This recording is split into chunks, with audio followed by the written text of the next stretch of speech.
ومن كل شيء خلقنا زوجين لعلكم تذكرون ففروا إلى الله إني لكم منه نذير مبين ولا تجعلوا مع الله إلها آخر إني لكم منه نذير مبين كذلك ما أتى الذين من قبلهم من رسول إلا قالوا ساحر أو مجنون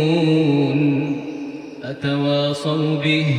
بل هم قوم طاغون فتول عنهم فما أنت بملوم وذكر فإن الذكرى تنفع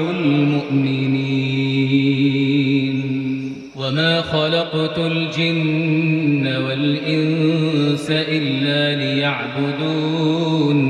ما أريد منهم من رزق وما أريد أن يطعمون إن الله هو الرزاق ذو القوة المتين الحمد لله رب العالمين أحمده سبحانه وتعالى وأشكره وأشهد أن لا إله إلا الله وحده لا شريك له جعل الرحمة أساس هذا الدين وأقام شريعته على العدل والإحسان وأشهد أن سيدنا ونبينا محمدا صلى الله عليه وسلم عبده ورسوله أرسله الله رحمة للعالمين فكان في تعامله ألين الناس قلبا وأعظمهم حلما وأحكمهم تربية وتقويما صلى الله عليه وعلى آله وصحبه ومن سار على نهجه إلى يوم الدين السلام عليكم ورحمة الله وبركاته adúpẹ́ ní ọ̀dọ̀ ọlọ́run akí ọlọ́run púpọ̀ ọlọ́run a máa kí ẹ o ọlọ́run a yìn ọ́ adúpẹ́ fún ọ lórí oore rẹ tó ń ṣe oore àlàáfíà oore ẹ̀sìn ọlọ́run má pa wá dà sáìdá o àpadà sí ibú kó má jẹ́ tẹni kọ̀ọ̀kan wa akíra wa ń lé níbi tó ní kálukú wà lọ́wọ́lọ́wọ́ báyìí pàlàáfíà ọlọ́run ìkẹ́ ọlọ́run oore àjẹmọ́ta ọ̀tọ̀ba mi Allah kó máa bá ẹnì kọ̀ọ̀kan wa gbé ọlọ́run ọba o àdìtúndé lónìí ọba tí máa ń fún wa wí má ṣe fún wa wí ẹ̀yin náà tẹ́ ẹ máa ń gbọ́ ọlọ́run ọba mi Allah kó fún wa gbọ́ àtẹni tó fẹ́ wí àtẹni tó fẹ́ gbọ́ kí gbogbo wa kájọ jèrè rẹ̀ a kí àwọn ọmọ bàbá wa alọ́mọ́gbàgbé bàbá wa Haji Saifuddin àríkọ́ṣe gbogbo àwọn ọmọ wọn látòrí Abdulrazak Haji Musa Haji Yaqub Ibrahim gbogbo wọn lọ́kùnrin wọn lóbìnrin wọn àánú ọlọ́run kó lè yín bá o iṣẹ́ yín takuntakun tẹ́ ń ṣe látàrí àdínì pé káwọn èèyàn máa gbọ́rọ̀ ọlọ́run kí wọ́n sì máa wo ẹni tí ń sọ̀rọ̀ oore yóò ní takú síbi tó wà o àdáwò burúkú kò ní dé bá yín ọlá àjẹkàn oṣù ọlọ́run owó yín ò ní jọba gbogbo tẹ́ bá máa dáwọ́lé kó máa lálùbáríkà àwa kí dòkítọ́rù wa dòkítọ́rù Abdulrahim Shitu Sani tí wọ́n ń ṣètò yìí lákàá yín ò ní dàrú ọba mi Allah yóò dúró tì ọlá la ilaha illallah náà èyí tí ó jẹ́ àkọlé ètò wa lónìí òun náà ni kí ni ẹ̀kọ́ àtọ̀nà tánàbíwá Muhammad ó fi hàn wá nípa báwo la ṣe ṣe pẹ̀lẹ́ni tí ń ṣe àṣìṣe àbẹ́ni tí ń hùwà bú ẹ̀rí nínú tí a ní díẹ̀ lónìí láyé tòní tí àlàáfíà ó fi jọba nígbésí ayé wa lásìkò yìí òun lásìkò tí ìwà abú pọ̀ tá sì ṣe àṣìṣe ó sì pọ̀ àwọn àwà tí ó dá lóníranran ní ṣẹlẹ̀ lé ayé ó yẹ ká wá kẹ́kọ̀ọ́ báwo la ṣe ṣe pẹ̀lú wọn àṣà ní sá kúrò láyé náà àṣà ní sọ pé ayé bàjẹ́ ayé ti burú ká wá para wa ká wá pokùnso rárá báwo la ṣe lò pẹ̀lú ẹ̀ tí ó jẹ́ ẹ̀kọ́ tànábùwà Muhammad sallallahu alayhi wa sallam oníkálukú ló nídìí ẹ̀ nígbà náà ọkàn rẹ̀ yóò balẹ̀ ẹlòmíì ti wo ohun tí ọmọ ìyá rẹ̀ ń ṣe fún àbí tí bàbá rẹ̀ ń ṣe fún àbí èyí tí ìyá ẹ̀ ń ṣe fún àbí èyí tọ́mọ tóun gangan bí ń ṣe fún ó ti fi kó àrùn ẹ̀jẹ̀ ríru ó ti fi kó àmódi burúkú ìrònú yẹn ti mú kó àmódi burúkú ìrònú sì pààyàn ó yára pààyàn ju àmódi kí àmódi lọ nítorí kí àwọn nǹkan burúkú bẹ́ẹ̀ má wàá dé sígbésí ayé wa Ànábì kọ́ wa lẹ́kọ̀ọ́ púpọ̀ àbí ká wá ṣètorí pé lágbájá ìwà ẹ̀ burú ó burú sí mi ó burú sí sàkáání mi ìwà ẹ̀ kódà ẹ̀rí ká wá yànà tírà ká wá lọ kọlu òfin tọlọ́hun ká fi wá sórí ibú látara bẹ̀ ẹ̀kọ́ tí Ànábì wa Muhammad sallallahu alayhi wa sallam ọkọ̀ wa òun náà lèmi àtẹ̀yìn àgbéyẹ̀wò lónìí kayfa nuslihu al-khata duna an nuksira al-khatir wa kayfa nuqawwimu as-suluka duna an nufsida al-quluba báwo la ṣe tún ẹni tí ń ṣiṣẹ́ báwo la ṣe tún ṣe láì ní bara wa nú jẹ́ ìwà tí ń bẹ lọ́dọ̀ àwọn èèyàn báwo la ṣe sọ wà burúkú dìwà dáadáa nítorí alágbára bẹ́ẹ̀ inna an-namazuja al-akmal fi dhalika huwa nabiyyuna Muhammad sallallahu alayhi wa sallam àwòkọ́ṣe èyí tí a wò èyí tó pé téèyàn lè wò tí ó fi ṣiṣẹ́ yìí nínú ìgbésí ayé rẹ̀ òun ni àtàrà Ànábì wa Muhammad sallallahu alayhi wa sallam ibẹ̀ láti wò alladhi jama'a fi mu'amalati aw fi ta'amulihi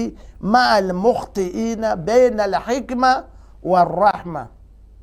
àwọn ẹni tí wà burúkú tí wà tí ọ̀dá wà lọ́wọ́ wọn Ànábì bá wọn gbé ma'al hikma war-rahma ọgbọ́n àtòye àtàánú l'Ànábì wa Muhammad sallallahu alayhi wa sallam ó fi bá wọn gbé bainal hazmu wal afu kó múra ẹ̀ níjànú kó sì tún ṣàmójúkúrò kó yááfì àárín méjèèjì l'Ànábì ṣe bá wọn lò táwa náà ó yẹ kí a kọ́ ìṣe kana yu'alijul hata bi rifqi pẹ̀lẹ́pẹ̀lẹ́ l'Ànábì wa Muhammad sallallahu alayhi wa sallam ìfi máa ń kọ́ oníwà burúkú lẹ́kọ̀ọ́ pẹ̀lẹ́pẹ̀lẹ́ yuhazibu nufusa bil kalimati tayyiba gbólóhùn dáadáa l'Ànábì fi máa ń kọ́ àwọn ẹ̀mí ìfi máa ń tún àwọn ẹ̀mí ṣe Ànábì fi máa ń ṣe ẹ̀mí jiná fi máa ń fọ àwọn ẹ̀mí gbólóhùn tó dáa ìwọ náà máa gbọ́ o nítorí kí wàhálà ẹ̀ má bàa pọ̀ láyé ẹ̀ yuhawilu zalat ila durus ẹ̀ṣẹ̀ táwọn èèyàn bá ń ṣẹ̀ Ànábì máa ń sọ ọ́ di ẹ̀kọ́ lẹ́yìn bá ṣe nǹkan burúkú Ànábì ó sọ ọ́ di ẹ̀kọ́ yóò fi kọ́ àwọn èèyàn lẹ́kọ̀ọ́ nígbà téèyàn bá hùwà tí ó dá wal mawaqifi ila tarbiya àwọn ìṣẹ̀lẹ̀ tí bá ń ṣẹlẹ̀ Ànábì yóò fi kọ́ àwọn èèyàn yóò fi fún wọn ní òye àti làákàyè ẹ wò bó ṣe ń ṣẹlẹ̀ yìí báyìí là á ti máa ń ṣe báyìí là á máa ń ṣe dúnà fàdíhà kò ní dójú ti ẹni tí ń ṣe hùwà burúkú kò wá kígbe mọ́ báwo ló ṣe báyìí bídíà ni kíní ni rárá bẹ́ẹ̀ kọ́ Ànábì ò lo ayé tiẹ̀ bẹ́ẹ̀ à ń tó ń ṣe yóò wọ náà pẹ̀lẹ́pẹ̀lẹ́ ẹnìkan ló ní iná náà ẹni tó sì ní iná ẹni tó fi rán pé kó wá sọ fún wa pé iná ń bẹ ọwọ́ kan ló fi kọ́ wa lẹ́kọ̀ọ́ ọ̀nà kan ló gbà ló fi sọ àwọn ọkàn tó le ọkàn tó burú àwọn ọkàn tó ti yí ó sọ wọ́n di ọkàn tó rọ̀ àwọn ẹni tí kìí gbọ́ kìí gbà tó jẹ́ pé ogun làwọn máa ń jà lójoojúmọ́ subhanallah anabi sì sọ wọ́n di ẹni tó rọ̀ la qaswatan wala tashhir ilé kókó kọ̀ọ̀kọ́ èèyàn ẹni tó fẹ́ kọ́ ni lẹ́kọ̀ọ́ ò gbọ́dọ̀ lé kókó mẹ́ ẹni tó fẹ́ kọ́ lẹ́kọ̀ọ́ bí ó bá jẹ́ bẹ́ẹ̀ ẹni tó fẹ́ kọ́ lẹ́kọ̀ọ́ kò ní gbà á lọ́wọ́ ẹ̀ bó bá lé kókó mọ́ kò ní gbà á. إن الوقوف مع هديه صلى الله عليه وسلم في تعامل مع المخطئ ليس حديثا جسيرا إنه هو منهج حياة ọ̀nà tá a máa ń gbà lólé ayé òun ni tá à ń sọ yìí uslubu islah ọ̀nà tá à ń gbà túnyàn ṣe ẹni tó ti burú ẹlòmíì ti ronú ọmọ ẹ̀ nísìnyí ìrònú ọmọ lọ́pàá ìsìláàmù kọ́ wa lẹ́kọ̀ọ́ o má jẹ́ kí ìwà burúkú ẹnìkan kókó wàhálà bá wọ̀ láyé ẹ̀ kókó ronú bá ẹ láyé ẹ̀ ìsìláàmù kọ́ wa lẹ́kọ̀ọ́ tariqun libina'i mujtama'in mutamasikun tasuduhu arrahma wa ya'lu fihi al-haqqa. ọ̀nà yìí tánàbùwà Muhammad kọ́ wa ọ̀nà kan ni tí ó fi lè jẹ́ kí ká wà papọ̀ kájọ lájọṣe ká má fọ́ túká kí ilé má túká káwùjọ má túká kó jẹ́ wípé in tí ó jẹ́ ọkọ̀ tí ó máa tù wá òun náà ni àánú gbọ́dọ̀ wà àánú kódà ẹni tí ń hùwà ẹ̀ṣẹ̀ tí ń ṣèṣekúṣe láàánú ẹ̀ náà ó tó bá a sọ̀rọ̀ àti ìwọ́nú ẹ̀ o kó sì jẹ́ òdodo ló fẹ́ bá a sọ ẹ̀yin ọmọ ìyá mi alhatọ́u wasfun lazimun libni adam àṣìṣe gbogbo wa là ń ṣìṣe o kò sẹ́ni tí ì ṣìṣe kullukum khatta'un wa khayru khatta'ina at-tawwabun anabuwa Muhammad wíbẹ̀ gbogbo ilà láṣìṣe bó bá bú ẹnìkan pé ó níwà burúkú báyìí lọ́wọ́ ọ̀bẹ̀rẹ̀ ń wò di ọ̀bẹ̀rẹ̀ ẹnìkan ń wò di tìwọ́ náà bọ́ bá bẹ̀rẹ̀ tó ń wò di ẹnìkan ránṣẹ́ ẹbẹ́ nìkan wà lẹ́yìn tìwọ́ náà tí ń wò di tiẹ̀ náà ẹnìkan ò pé Ọlọ́run nìkan ló pé gbogbo alájọ níròyìn burúkú lára bó bá níwọ̀ ẹnìkan ò dá tìwọ́ náà ò dá gbogbo alájọ ni ma lam yakun nabiyyan ma'suman òyìnbó iṣẹ́ ànábì àwọn ànábì ni ma'sumuna àwọn Ọlọ́run ti dáàbòbò ló ti fi tọ́ ẹ̀ṣọ́ pé káwọn má gbẹ̀ṣẹ̀ alhati'u ẹni tá ń pè ní khati'u huwa man ta'ammada ma la yanbaghi òun lẹ́lẹ́ṣẹ̀ oníwà burúkú àwọn tá a fẹ́ sọ̀rọ̀ sórí wọn oníwà burúkú al-khati'u wal-mukhti'u àwọn méjèèjì la fẹ́ sọ̀rọ̀ wọn khati'u ni ẹni tí ń hùwà burúkú òun ń ṣe ntí ọ̀tọ̀ ntí ọ̀yẹ baynama al-mukhti'u man arada as-sawaba fasara ila ghayrihi ẹni tó sì ṣe kò fẹ́ ṣe bẹ́ẹ̀ ló wá ó dàrú máa lọ́wọ́ ni ó yí máa lọ́wọ́ ni ló fi wá ṣìṣe ẹni pé àwọn méjèèjì wọ́n yàtọ̀ síra wọn tọ̀hún khati'u òun ẹlẹ́ṣẹ̀ pọ́nbélé ni òun mọ̀ọ́mọ̀ tó fi ṣe mukhti'u ní sí òun ò mọ̀ ó yí máa lọ́wọ́ ni al-mukhti'u yatamanna an yajida mu'inan yu'inuhu ẹni tó ṣì nǹkan ṣe yìí ó yẹ kẹ́nìkan ó wà kó tì í lẹ́yìn kó ràn án lọ́wọ́ ala al-khuruj min al-khata tí ó fi jáde kúrò nínú àṣìṣe tó ṣe kọ́mà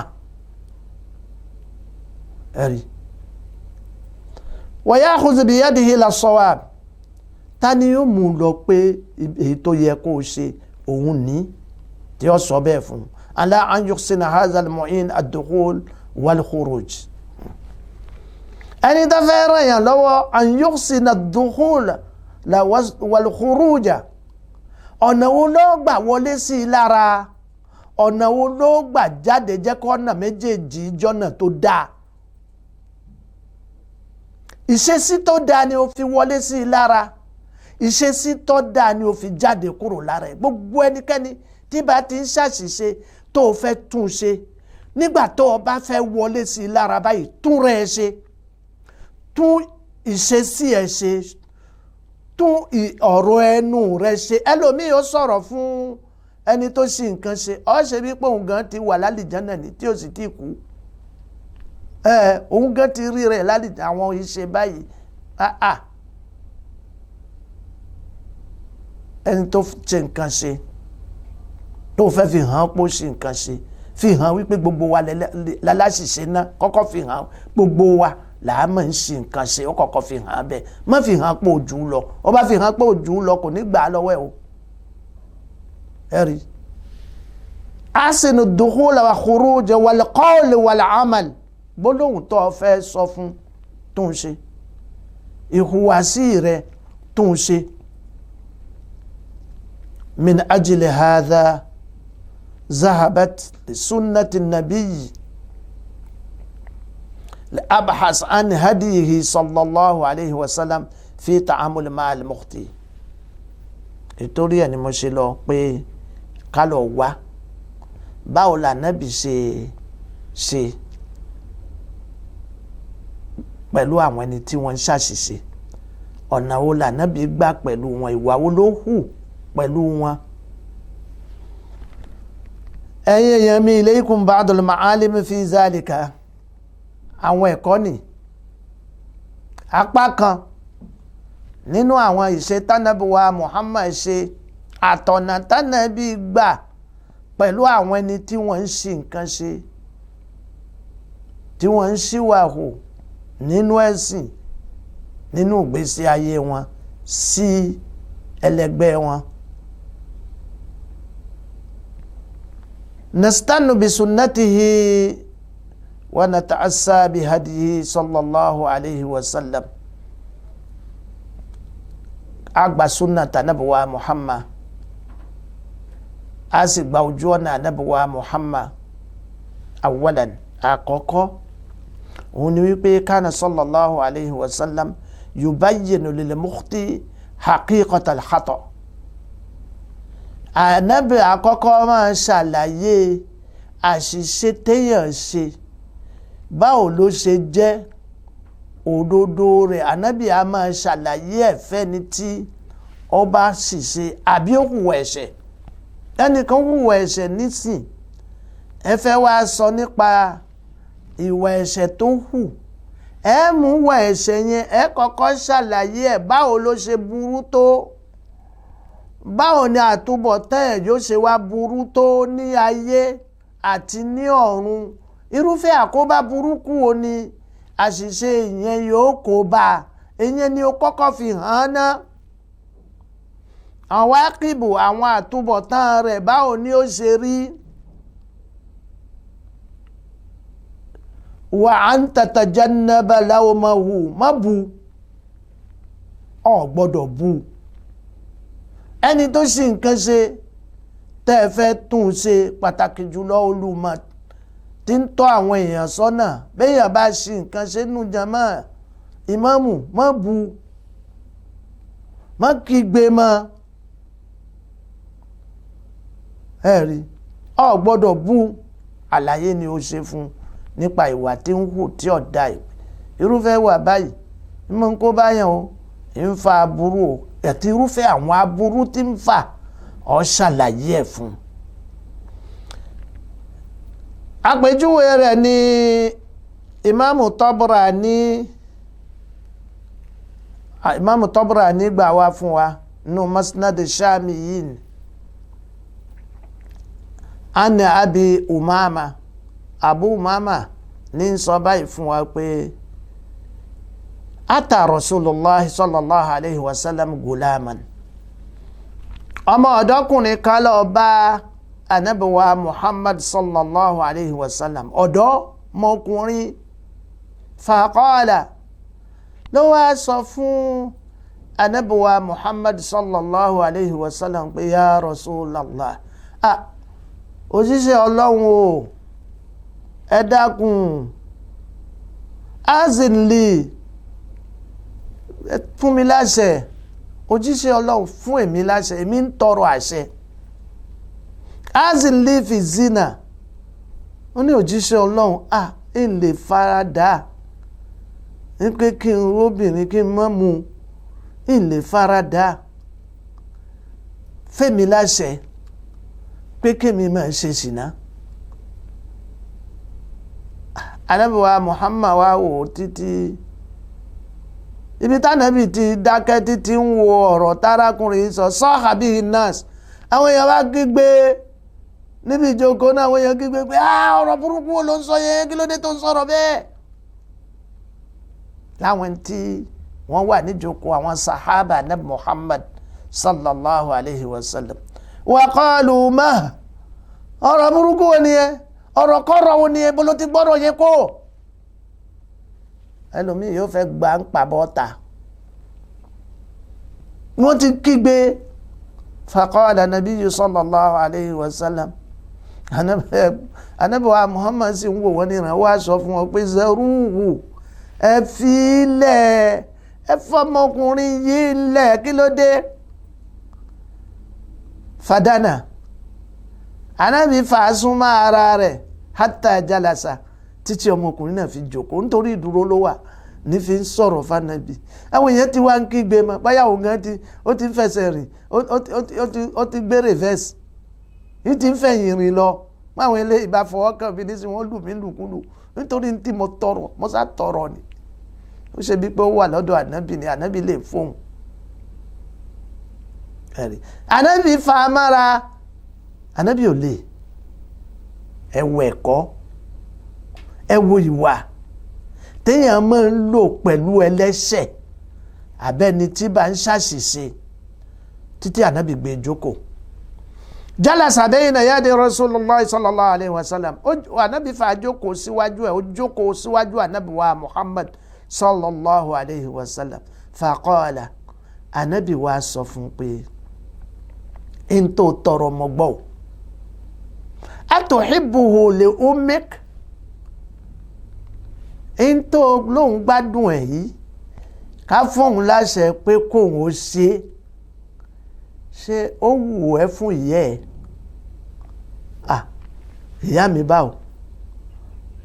ló ṣe lè jẹ́ ti ìyá mi. Qala, arákùnrin ìbáni la ya Rasulullah, ìyá mi ò lè ṣe ṣìnà o. ọ̀fẹ́ kẹ́nìkan wá hùwà burúkú yẹn pẹ̀lú yẹ ẹ, kò wú ẹ́. àwọn ni la ya Rasulullah, kò wú mi o. Ànábì ní fakazalika an-nas la yuhibbunahu li ummihim aw li ummahatihim, gẹ́gẹ́ bí Ànábì wa Muhammad ṣe sọ. ó ní bó ṣe fẹ́ fún yẹ ẹ, bẹ́ẹ̀ náà làwọn èèyàn ò ní gbà kẹ́nìkan wá hùwà burúkú bẹ́ẹ̀ pẹ̀lú ìyá wọn, wọ́n yọ àdá fún. bóyá ọjọ́ yẹn ní ó ráyè mọ́. arákùnrin yìí gbọ́, ó rí i pé àṣẹ kò dáa kẹ́yàn ṣe pẹ̀lú ìyá yẹn. bá a bá yọ àwọn ìyá kò ń kọ́,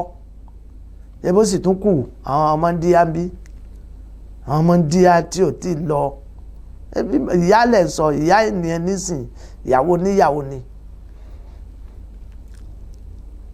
Qala, arákùnrin yóò dákẹ́ o. Ànábì wa Muhammad ó tún dá lóhùn pé atuhibbuhu li ukhtik, ọ̀dà ọba jẹ́ ti mọ́ndíyà, ó wá sọ pé mọ́ndíyà ni, kò tí ì lọlé ọkọ, tí àbúrò tiwọ́ náà lóbìnrin abẹ́gbọ́n ẹ̀ lóbìnrin ló wá rí òun náà ní hurú fẹ́ wà bẹ́ẹ̀ ṣé inú ẹ̀ ó dùn? Qala la ya Rasulallah, ó ní ànábì inú mi ò ní dùn kí wọ́n máa wá pé àbúrò mi abẹ́gbọ́n mi lẹ́ni tí ń hùwà àgbèrè ìwà dọ̀tí, inú mi ò ní dùn. Fakazalika annasu la yuhibbunahu li akhawatihim, ànábì ní bẹ́ẹ̀ náà ni àwọn èèyàn ò ní gbà, àwọn èèyàn wọn ò ní gbà kéèké àwọn àbúrò wọn kẹ́nìkan máa lò wọ́n láì tí ní igi pẹ̀lú wọn, láì jẹ́ pé ìyàwó ní í ṣe lọ́dẹ̀dẹ̀ wọn ò ní gbà. Ànábì wa bí pé ọ̀dà atuhibbu li ammatik, kìí ṣe ìyá àti sọ tìyá wa lọ, àwọn ẹ̀gbọ́n àbúrò, nítorí gbogbo mọ́ndíyá tó bá wà láyé yóò sàjẹ́gbọ́n ẹnìkan àbí yóò sì jábúrò ẹnìkan. ọ̀dà àwọn tọ́ǹtì wà ń bẹ̀, wọ́n tọ́ǹtì wọ́n wà ń bẹ̀ tí kìí ṣe ìyá wọn sáì ṣe ìyá. Ànábì wa bí pé atuhibbu li ammatik, ẹ wo gbogbo ohun tánàbì ń kà fún, gbogbo ohun tó lè gbé kíní ìgbà kọ̀ọ̀kan lànàbì ń kà fún lọ́tọ̀ọ̀tọ̀. Atuhibbu li ammatika, ọ̀dà tọ́ǹtì ẹ ṣé ó lè gbà pọ́kùnrin ó gbé báyìí kó máa hùwà burúkú pẹ̀lú ẹ̀? Qala la, olójíṣẹ́ Ọlọ́run ń lè gbà ó. Qala, Ànábì wa Muhammad sallallahu alayhi wa sallam ó wá ní kazalika an-nas la yuhibbunahu li ammatihim, bẹ́ẹ̀ náà làwọn èèyàn ò ní gbà wípé àwọn tó jẹ́ tọ́ǹtì wọn káwọn èèyàn máa hùwà burúkú pẹ̀lú wọn, ojú wọn ò ní gbà. Ọkùnrin tí bá ń dára bẹ́ẹ̀ wọn ò ní fi ilẹ̀, wọ́n wọ̀ yájà pẹ̀lú ẹni ẹ̀rí, àwọn èèyàn ò ní gbà. fa akrahu lahum ma takrahu li nafsika aw akrih lahum ma takrahu li nafsika wa ahibba lahum ma tuhibbu li nafsika. Arákùnrin, ń tọ́ fẹ́ pé kó kàn ẹ́, kọ́ fún àwọn ẹni tó kù náà pé kó má kàn, má ṣe é fún àwọn ẹni tó kù, kò wù ẹ́ kí wọ́n ṣe fún ẹ, wọ́n má ṣe é fún àwọn èèyàn, ó lè gbà tí wọ́n bá ṣe é fún ẹ, má ṣe é fún àwọn èèyàn. ń tó bá wá ń fẹ́ kí wọ́n ṣe fún ọ, òun ni kó ṣe fún àwọn èèyàn.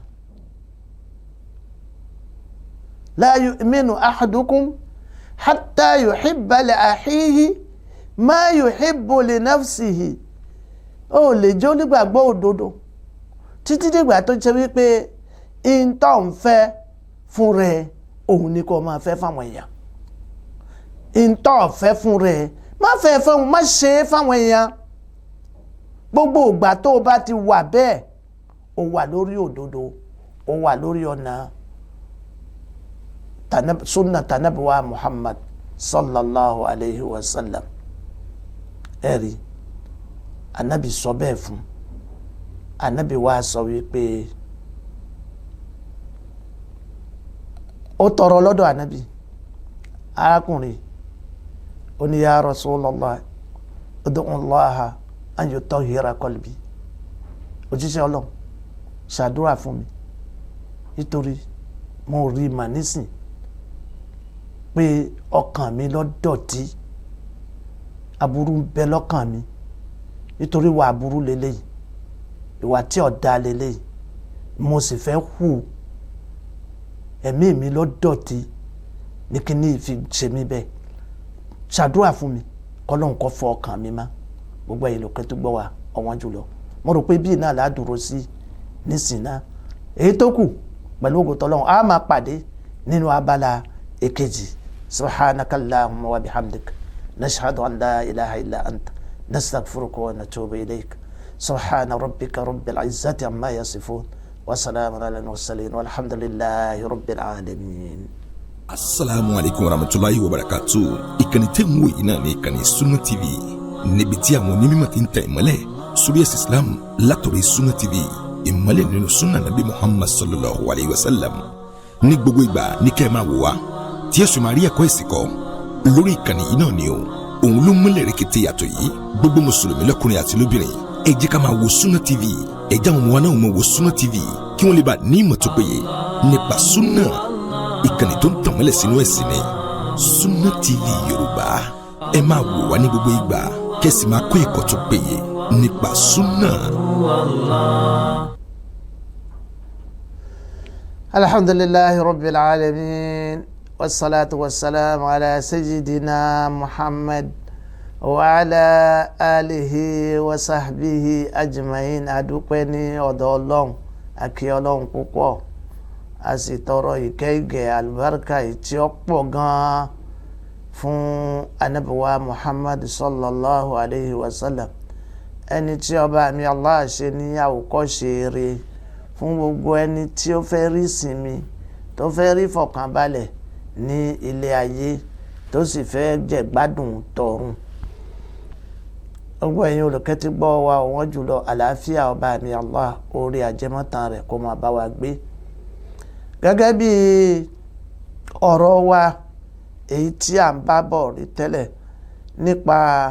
arákùnrin èyí tí ó lọ tọrọ lọ́dọ̀ Ànábì pé k'Ànábì kó yọ̀ǹda fóun kóun máa ṣe ṣìnà. Oríṣiríṣi ẹ̀ṣẹ̀ òun ní bẹ tí ìdọ̀tí rẹ̀ sì ń bẹ lọ́kàn ẹnì kọ̀ọ̀kan wa tá ń hù, tá ń tọrọ lọ́dọ̀ Ọlọ́run pọ́lọ́run yọ wá kúrò níbẹ̀, Ọlọ́run fọkàn wa mọ́. Ẹ̀rí nígbà tó yẹ fún ẹ̀kọ́ tí Ànábì wa Muhammad sallallahu alayhi wa sallam tó kọ́ ọ̀dọ́kùnrin yìí, àtọ̀nà t'Ànábì gbà tó fi kọ́ ọmọkùnrin lẹ́kọ̀ọ́, ọ̀nà rẹ̀lẹ̀, ọ̀nà àánú, ọ̀nà pé mò ń fẹ́ kí n tí mò ń sọ kó yé ẹni tí mò ń sọ fún. Èèyàn gbọ́dọ̀ lẹ́mìí bẹ́ẹ̀ pé n tí mò ń sọ mò ń fẹ́ kó wọ̀ lọ́kàn, mò ń fẹ́ kó yé. Àfáà wa kan a ní ud'uhum fi nahar wad'u lahum fi layli. Ẹ máa pè wọ́n lọ́sàn-án sójú ọ̀nà tọlọ́hun, ẹ pè wọ́n sídìí wà dáadáa lọ́sàn-án, ẹ sọ̀rọ̀ Ọlọ́run fún wọn. Ó bá dòru ẹ ṣàdúà fún wọn, ẹ máa ṣàdúà fún wọn pé k'Ọlọ́run jẹ́ kí wọ́n gbà, nítorí la an yahdiyallahu bika rajulan wahidan khayrun laka min humrin ni'am. Ọlọ́run bá ní kẹ́nìkan báyìí kó ti ọwọ́ ẹ̀ fi mọ̀nà, olóore fún ọ ju ràkúnmí pupa lọ, olóore fún ọ ju ayé yìí lọ. Arákùnrin yìí wá tọrọ lọ́dọ̀ Ànábì wa Muhammad sallallahu alayhi wa sallam pé òjíṣẹ́ Ọlọ́run, ud'u Allaha an yutahhira qalbi, dákun bá ń bẹ lọ́hùn, tọrọ lọ́dọ̀ Ọlọ́run pé kó fọ ọkàn mi mọ́, Ọlọ́run kó fọ ọkàn ẹnì kọ̀ọ̀kan wa mọ́ ní dédé àsìkò yìí, ibi tó ní kálukú wa kù sí, Ọlọ́run má ṣe fọ̀ wá mọ́, ìwọ lọ́ba tó ń fọ àwọn ọkàn mọ́. Ya mutahhira al-qulub tahhir qulubana, Allahumma tahhir qulubana min al-atham waz-zalazila wal-akhta'. Ọlọ́run fọkàn wa mọ́. Ẹ wá gbàdúrà t'Ànábì ṣe. Ó yẹ kémi àti wọ́ kájọ kẹ́kọ̀ọ́ bí fún àwọn ọmọ tá a bá ní tí wọ́n níwà burúkú lọ́wọ́, tá à ń fọgbọ́n sọ, tá à ń fọgbọ́n ṣàlàyé, tí wọn ò yípo. Ẹ jẹ́ á máa gbọ̀nà yìí. Lóòótọ́ gbogbo wọn ò lè gbọ́ tán o, àmọ́ àárọ̀ pọ̀lọpọ̀ tí ó gbọ́ tá a bá lo ọ̀nà t'Ànábì wa Muhammad sallallahu alayhi wa sallam. Fawada'a an-nabiyyu sallallahu alayhi wa sallam yadahu ala sadri hadha ash-shab. Ànábì wa Muhammad ó gbé ọwọ́ rẹ̀ sígbàyà arákùnrin yìí. Ìwọ náà ṣe bẹ́ẹ̀ fọmọ ẹ̀ lé, ọmọ ẹ̀ tí ń hùwà jàgídíjàgan, ṣe bẹ́ẹ̀ fún ọmọ rẹ tó ń sọ̀rọ̀ fún tí ò gbọ́ ìwọ náà ṣe bẹ́ẹ̀ fún ọgbọ́wọ́ rẹ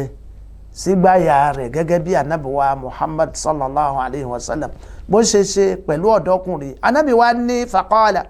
Allahumma ghfir zambahu ọlọ́run forí ẹ̀ṣẹ̀ jìn ọlọ́run kò forí ẹ̀ṣẹ̀ tiwa náà jìn wá o kó yááfì wá o wa tahhir qalbahu ọlọ́run fọ́ọ̀kan rẹ̀ mọ́ wa hassin farjahu ọlọ́run dáàbò bo abẹ́ rẹ̀ èmi àtẹ̀yìn ẹjẹ́ àtúnjọ wí Allahumma ghfir zambahu wa tahhir qalbahu wa hassin farjahu Allahumma ghfir lana zunubana wa tahhir qulubana hassin farjana ya rabbal alamin ọlọ́run kò ṣe bẹ́ẹ̀ fún wa anábì bá ṣe bẹ́ẹ̀ farakùnrin ọgbọ́n mi qala falam yakun ba'da zalika yaltafitu ila shay'in ẹ̀rí násù kan nìyẹn nínú àwọn násù hadith náà arákùnrin ó wá dẹni tó ṣe wípé kì í tún ìbojú wo ohun tó jẹ́ bẹ́ẹ̀ mọ́ tí ń jẹ́ ṣìnà ṣíṣe ẹ̀rí kò wá sí nǹkan kan tó wá kórìíra tó ṣìnà ṣíṣe ó kórìíra ṣìnà ṣíṣe gbogbo ìgbà tọ́lọ́run bá fẹ́ kẹ́ olùgbàgbọ́ òdodo yóò rántí wípé mò ń hùwà báyìí ìwà tí mò ń hù kò dáa ìwà yìí yóò kó bá mi kò ní jẹ́ súnmọ́ ọlọ́run ìwà yìí ò ní jẹ́ kí n ní ìmọ́lẹ̀ látọ̀dọ̀ ọlọ́run ìwà yẹn ó máa wá bàánú jẹ́ ìwà yẹn ó máa wá bàánú jẹ́ yóò máa wá ṣàdúrà sórí ẹ̀ títí tí yóò fi kórìíra kínní gbogbo ìgbà tó bá rí i pé mo kórìíra kínní kó mọ̀ pé àdúrà tó ń gbà ọ̀dọ́mọkùnrin yìí kò wá sí ní tó kórìíra tó ṣìnà ṣíṣe fún àdúrà tí ànábì wa Muhammad ó ṣe fún zahiru huna anna nabiyya sallallahu alayhi wa sallam bayyana lil mukhti haqiqatal khata wa aqibahu ẹ̀rí ntí a fẹ́ kọ́lẹ́kọ̀ọ́ nínú ìtàn yìí ni wípé ànábì ṣàlàyé ntí ń jẹ́ ẹ̀ṣẹ̀ tọmọ ọkùnrin yìí fẹ́ ṣẹ̀ bó ṣe jẹ́ gangan ànábì ṣàlàyé rẹ̀ fún ànábì wá ṣàlàyé àkíbà ẹ̀ṣẹ̀ yìí pé àtúbọ̀tán rẹ̀ kì í dáa o àtúbọ̀tán ẹ̀ kì í dáa ẹ̀rí ànábì ṣàlàyé ẹ̀ fún ó sì yé arákùnrin lámìyàlúmàwò ànábì ò bú báwọn èèyàn ṣe ń kígbe mọ́ nínú mọ́sálásí ànábì ò kò bú fala'allahu la ya'rifu bi anna al-amr hata'un aslan bóyá ẹni tí ń ṣe nǹkan nísìn abẹ́ni tí ń sọ̀rọ̀ nísìn kò mọ̀ pé n tóun ń sọ yìí àbí n tóun ń ṣe yìí n tó burú ni ọ̀pọ̀lọpọ̀ ẹni tí ń hùwà bú tí ń hùwà tí ò dáa wọ́n yìí dáa mà wípé n tí mò ń ṣe yìí kò dáa ìwọ lọ́ọ́ wàá ṣàlàyé fún ìwọ tọ́lọ́hún ní kó o ríran lọ́ọ́ wàá ṣàlàyé fún pé n tó ń ṣe yìí n tí ò dáa ni o. min latifi ma warada fi hadha aidan ma warada fi sahih Muslim an Muawiya bin al-Hakam as-Salmi inú ẹgbàá wa tó tún wá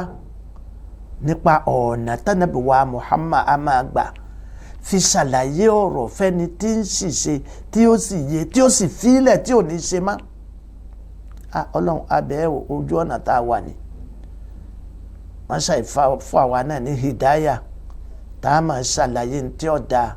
fúnra wa káwa gan ó máa gbọ́ tá a máa wá ṣe fẹ́yàn téèyàn ó máa gbọ́ ẹ wo ọ̀nà tánàbí wa Muhammad gbà nínú ìta tó fẹ́ sọ yìí hadith inú Sahih Muslim Muawiya bin al-Hakam as-Sulami òun ló gbà wá qala baynama ana usalli ma rasulillahi sallallahu alaihi wasallam oníjọ́ kan mò ń kírun ní masalasi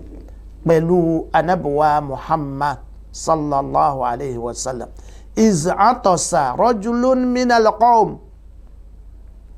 arákùnrin kan bá sín nínú àwọn tó wà nínú masalasi faqultu yarhamukallahu òun wá sọ fún pé àwọn ń kírun lọ́wọ́ ni o ẹ gbọ́ ẹ má máa ṣe onímọ̀ èmi náà ni mo mọ̀ jù èmi náà má fi hàn ẹni tó fẹ́ ṣàlàyé ọ̀rọ̀ fún. wọ́n ń kírun lọ́wọ́ lárákùnrin kan bá sín Muawiya bin al-Hakam as-Sulami ó ní faqultu yarhamukallah òun bá sọ pé yarhamukallah nínú mọ́sálásí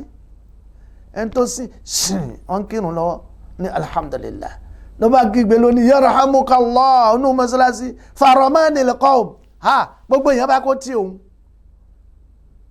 nínú òrùn gbogbo ẹ̀ bá dàrú faramanil qawm bí abisarihim gbogbo èèyàn bá dájú bò òun wọ́n tún wo wájú mọ́ wọ́n kó tí òun dájú bò òun pé eléyìí ọmọ pé núùrùn láwà ni tí wàá ń sọ yarhamukallah fakultu ó ní mo wá sọ wípé waskil umma yahu ó mọ̀ ṣe o bí láwọn bá wí bẹ́ẹ̀ ìyá mi gbà mí o èwo tún lè yí èwo tún mo àtúnṣe ṣe yìí máa ṣàánùkùn kí ló ṣe yín kí ni ṣe yín gbogbo yìí ti dájú bò mí kí ló dé kí ni mo ṣe tó kí ni mo ti ṣe tó bẹ́ẹ̀ ẹ sì dájú bò mí máa ṣàánùkùn tanzuruna ilayya nínú òrun kí ló dé tẹ̀sí dájú bò mí tẹ̀ ń wò mí faja'alu yadribuna bi aydihim ala afkhazihim gbogbo ní kálukú bá bẹ̀rẹ̀ sí fọwọ́ gbá tán wọ́n fọwọ́ gbá tán nínú òrun ẹ̀rí pé mọ́sálásí dàrú. arákùnrin yìí tí sì ń kírun ànábì wa Muhammad sallallahu alayhi wa sallam ó wà nùrùn falamma ra'aytuhum yusammitunani lakinni sakantu àwọn tí wọ́n fi dájú bò mí tí wọ́n ń wò mí inú mi bàjẹ́ akílódé tẹ̀ ń wò mí tó bẹ́ẹ̀ yarhamukallahu tí mo sọ náà ṣé mo tún gbẹ̀ṣẹ̀ ni ń sá gbẹ̀ṣẹ̀ mo á rí i pé gbogbo wọn gbà tí wọ́n bẹ̀rẹ̀ sí fọwọ́ gbá tán kí n dákẹ́ ni wọ́n ń sọ fún mi mo wá dákẹ́.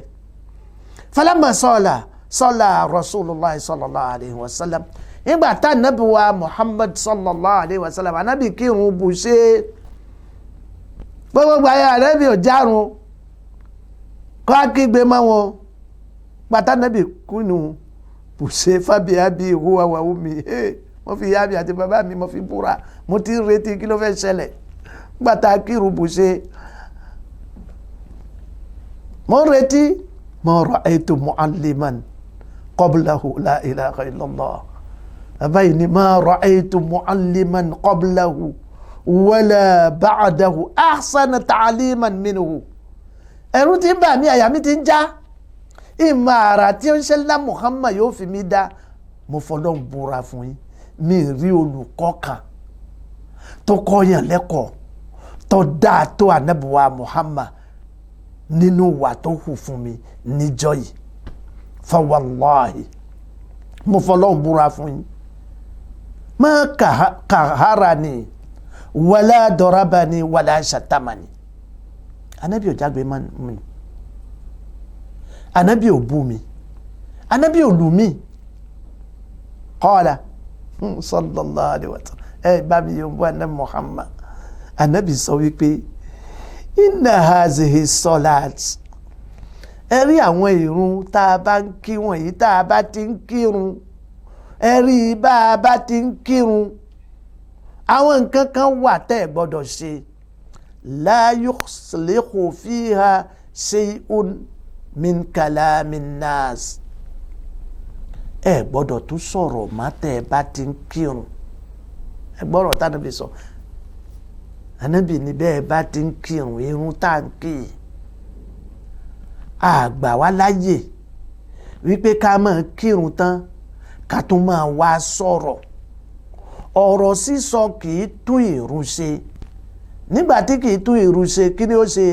yóò ba ìrun jẹ́ ẹ má máa sọ̀rọ̀ nínú ìrun innama huwa tasbih ìrun kì í ṣe nǹkan kan bí kì í bá ṣe àfọ̀mọ́ ni ìrun jẹ́ àfọ̀mọ́ at-tasbih subhanallah admanṣe subhana rabbiyal ala at-tasbihat àwọn àfọ̀mọ́ òun ni ìrun jẹ́ wa takbir Allahu akbar ká gbọ́ lọ́hun tóbi òun ni ìrun jẹ́ wa qira'atul Qur'an ká kí al-Qur'ani àwọn nǹkan tá a máa ń ṣe nínú ìrun nìyẹn a kì í sọ̀rọ̀ ẹ wo wọn bá ọ̀rọ̀ tí ànábì wa Muhammad sọ fún wọn tó sì yé ọ̀kọ̀ọ̀kan nú wọn inú ọ̀nà tí ànábì wa Muhammad sallallahu alayhi wa sallam a máa gbà fi tún aláṣìṣe àbẹ́lẹ́ṣẹ̀ fi tún ṣe òun nìyẹn fi kọ́ ọ̀rọ̀ fún yàn ó yẹ káwa náà kẹ́kọ̀ọ́ òun kọ́má ti ṣe nǹkan kan ká bẹ̀rẹ̀ sí kígbe díàn ẹ ṣe yàkúyà báyìí ẹ ṣe yàyàn burúkú báyìí ẹ ṣe mọ burúkú ànábì ò pé gbólóhùn bẹ́ẹ̀ rí yàyàn burúkú lálá ànábì ò pé rí inú àwọn àmọ̀nà tánàbì wa Muhammad gbà pẹ̀lú àwọn tí ń ṣiṣẹ́ àbáwọn ẹni tí ń gbẹ̀ṣẹ̀ hatta yarji anil khata títí ẹni tí ń ṣe nǹkan tí ọ̀dà yóò fi padà sẹ́yìn tí kò ní ṣe é mọ́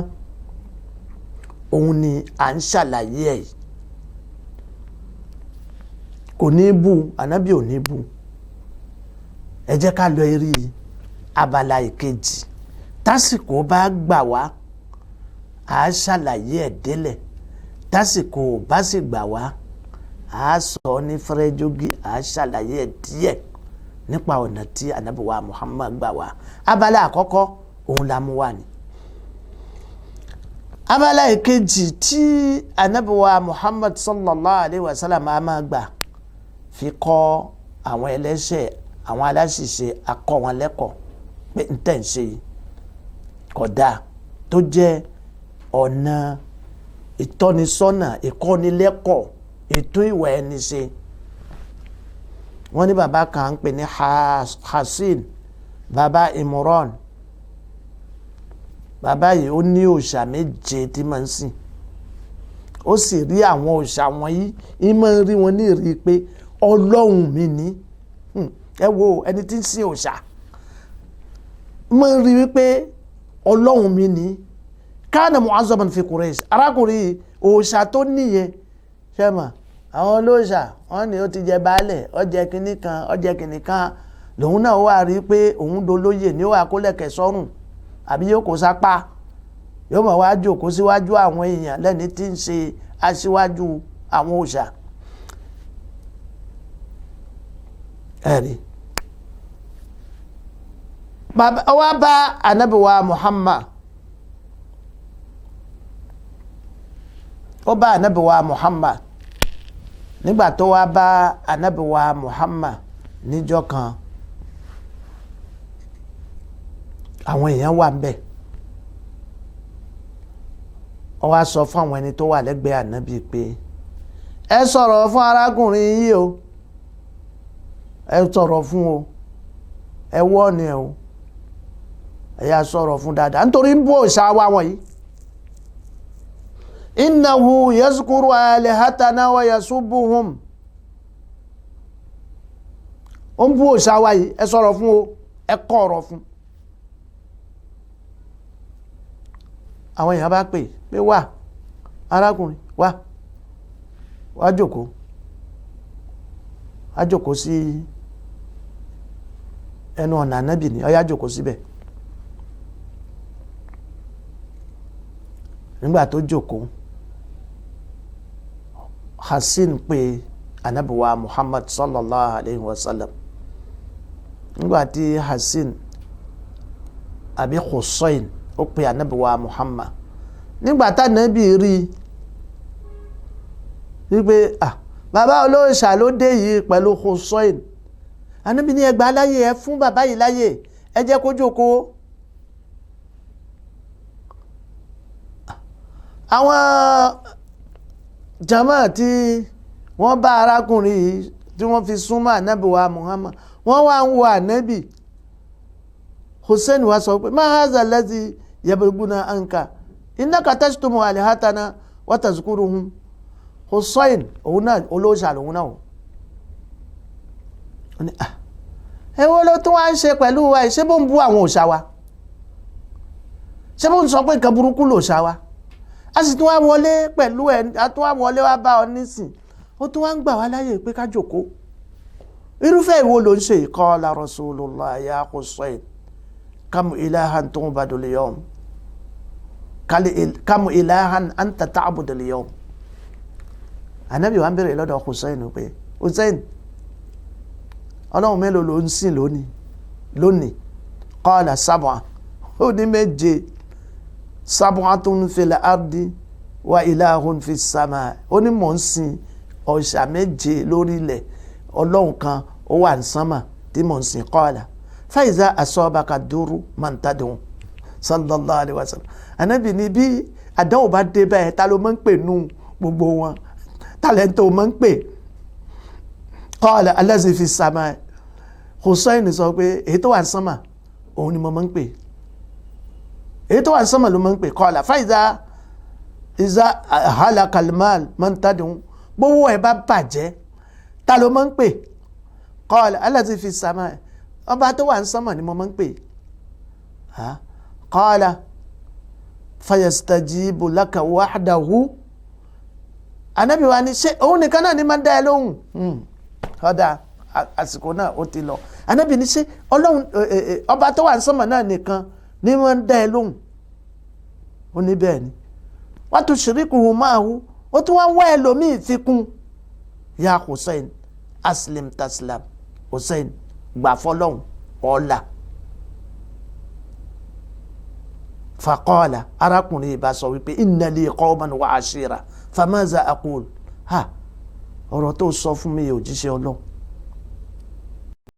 mo gbà ẹ́ òjíṣẹ́ Ọlọ́run, àmọ́ mo ní àwọn ẹbí ńlé, àwọn ọmọ wà ńlé, mo sì níjọ, mo kó àwọn ìjọjọ gan, kí ni sọ fún wọn tí mo bá dọ̀hún? Qala,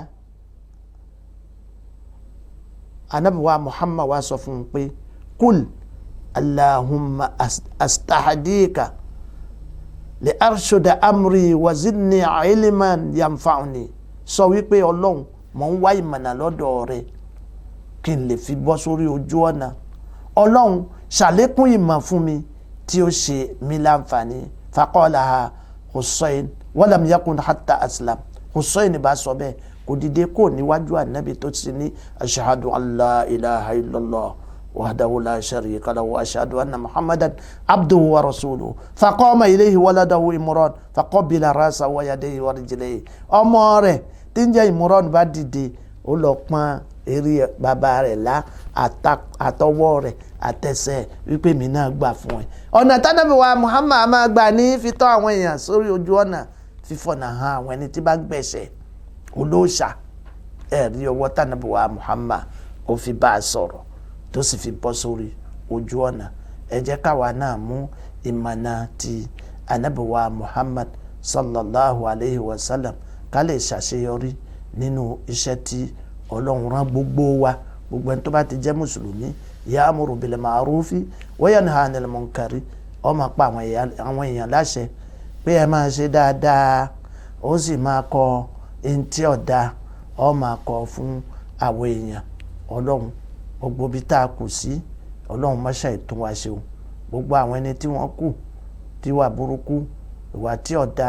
tí ó mú wọn sórí ibú tó sì tún kù lọ́wọ́ wọn, Ọlọ́run bá wa gbà á lọ́wọ́ wọn. Nínú àwọn ọmọ wa ni, nínú àwọn aya wa ni, nínú àwọn ẹbí wa ni, nínú àwọn alábàáṣe wa ni. Ọlọ́run bá wa fọ àwùjọ wa mọ́, Ọlọ́run bá wa tún àwùjọ wa ṣe. Jẹ́ kí ìsìlámù ó jọba nínú àwùjọ wa, jẹ́ kí ìwà rere kó jọba ní àwùjọ wa. Ọlọ́run má ṣàì ṣe bẹ́ẹ̀. اللهم إنا نسألك إيمانا لا يرتد ونعيما لا ينفد وحسن النظر إلى وجهك الكريم ومرافقة نبيك محمد صلى الله عليه وسلم. سبحانك اللهم وبحمدك نشهد أن لا إله إلا أنت نستغفرك ونتوب إليك. سبحان ربك رب العزة عما يصفون وسلام على المرسلين والحمد لله رب العالمين. الله أكبر الله أكبر الله أكبر لا إله إلا الله الله أكبر الله أكبر ولله